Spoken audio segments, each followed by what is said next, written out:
Fat ലോസിന് വേണ്ടി നടന്നിട്ടോ ഓടിയിട്ടോ കാര്യമില്ല, compound exercise ചെയ്യുക. ഇങ്ങനെ ഒരുപാട് വീഡിയോസ് കണ്ട് അതിനെക്കുറിച്ച് ജസ്റ്റ് പറയാൻ വേണ്ടിയിട്ടാണ്.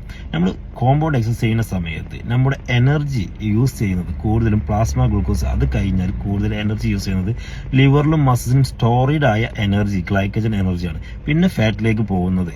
കാരണം നമ്മുടെ ഈ വെയിറ്റ് ട്രെയിനിങ് ചെയ്യുന്ന സമയത്ത്, കോമ്പൗണ്ട് എക്സസൈസ് ചെയ്യുന്ന സമയത്ത് നമ്മുടെ ബോഡി ഇനഫ് ഓക്സിജൻ കിട്ടില്ല. അപ്പോൾ എമർജൻസി എനർജി സോഴ്സായ ഗ്ലൈക്കജനും അതുപോലെ തന്നെ നമ്മുടെ പ്ലാസ്മ ഗ്ലൂക്കോസ് എനർജിയാണ് യൂസ് ചെയ്യുക.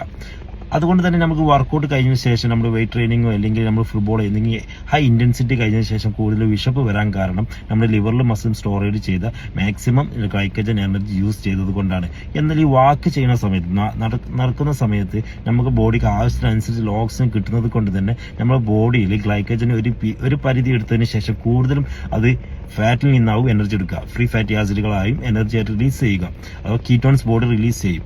അപ്പം ഈ വാക്കിങ്ങിലാണ് ഏറ്റവും കൂടുതൽ ഫാറ്റ് ബേണിംഗ് നടക്കുന്നത് എന്നും, കാരണം ബിക്കോസ് ഓഫ് ഓക്സിജൻ കിട്ടുന്നതും. പിന്നെ വെയിറ്റ് ട്രെയിനിങ് ചെയ്യുന്ന സമയത്ത് നമ്മുടെ ബോഡിയിൽ കൂടുതലും എനർജി യൂസ് ചെയ്യുന്നത് ഗ്ലൈക്കജനിലാണെന്നും പല സ്റ്റഡികളും പല അത്ലറ്റിക്സും നടത്തിയ പഠനങ്ങളും പറയുന്നുണ്ട്. അതുകൊണ്ട് ഫാറ്റ് ലോസ് എന്നത് നിങ്ങളുടെ ബോഡിയിലെ ഹോർമോൺസിനെ ബാലൻസ് ചെയ്യുക, അഥവാ ഇൻസുലിൻ എന്ന ഹോർമോൺസിനെ ബാലൻസ് ചെയ്ത് ഗ്ലൂക്കോഗൺ എന്ന ഹോർമോണിനെ റിലീസ് ചെയ്യുക. ഇൻസുലിൻ ഏത് സമയത്താണ് നിങ്ങളുടെ ബോഡിയിൽ ഹൈ ആയിരിക്കുന്നത് ആ സമയത്ത് ഒരിക്കലും നിങ്ങൾ ഫാറ്റ് ബേണിങ് നടക്കില്ല, അത് ഫാറ്റ് സ്റ്റോറേജ് നടക്കുള്ളൂ. അതുകൊണ്ട് നിങ്ങൾ ഹോർമോൺസിലും നിങ്ങളുടെ ഭക്ഷണ ബാലൻസിലുമാണ് ഏറ്റവും വലിയ ഇമ്പോർട്ടൻറ്റ്. നിങ്ങൾ പറയുന്നത് കോമ്പൗണ്ട് എക്സസൈസ് ചെയ്യുമ്പോൾ കൂടുതൽ കലോറി ബേൺ ചെയ്യും, പക്ഷേ ഈ കലോറി ഏത് ഭാഗത്തിൽ നിന്നാണോ ബേൺ ചെയ്യുന്നത് എന്നതാണ് നിങ്ങൾ നോക്കേണ്ടത്. അല്ല നിങ്ങൾ കലോറി മാത്രം കാൽക്കുലേഷൻ ചെയ്തിട്ട് കാര്യമില്ല.